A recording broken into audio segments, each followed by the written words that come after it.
Some of you who have small children may have perhaps been put in the embarrassing position of being unable to do your child's arithmetic homework because of the current revolution in mathematics teaching known as the new math. So as a public service here tonight, I thought I would offer a brief lesson in the new math. Tonight, we're going to cover subtraction.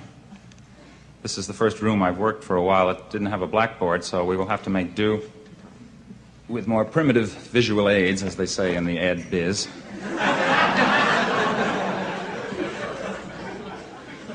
Consider the following subtraction problem, which I will put up here. 342 minus 173. Now, remember how we used to do that. 3 from 2 is 9, carry the 1, and if you're under 35 or went to a private school, you say 7 from 3 is 6, but if you're over 35 and went to a public school, you say 8 from 4 is 6. And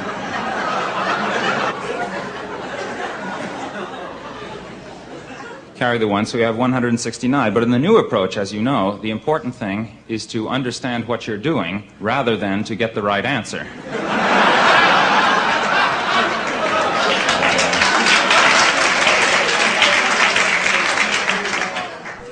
Here's how they do it now.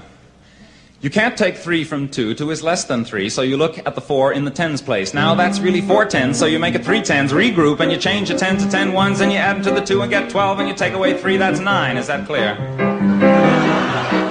Now instead of 4 in the tens place, you've got 3 because you added 1, that is to say 10 to the 2, but you can't take 7 from 3, so you look in the hundreds place.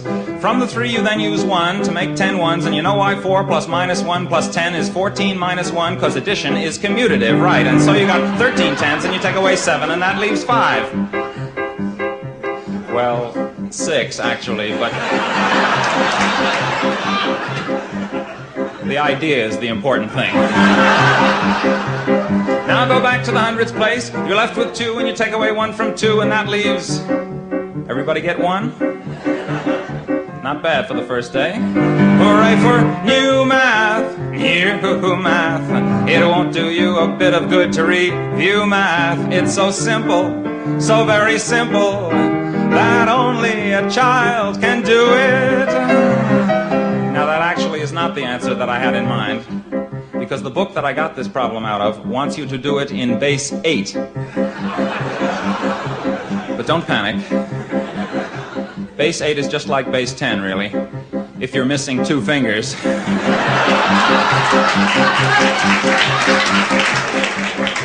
Shall we have a go at it? Hang on.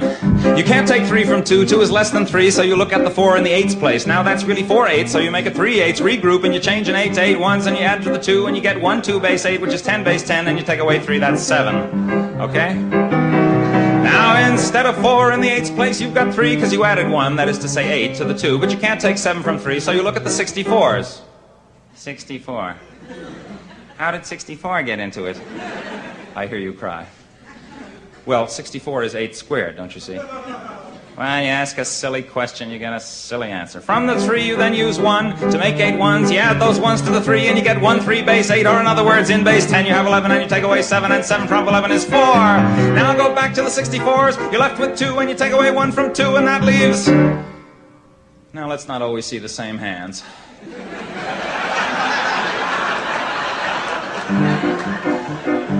1, that's right. Whoever got 1 can stay after the show and clean the erasers. Hooray for new math, new math. It won't do you a bit of good to review math. It's so simple, so very simple, that only a child can do it. Come back tomorrow night. We're gonna do fractions.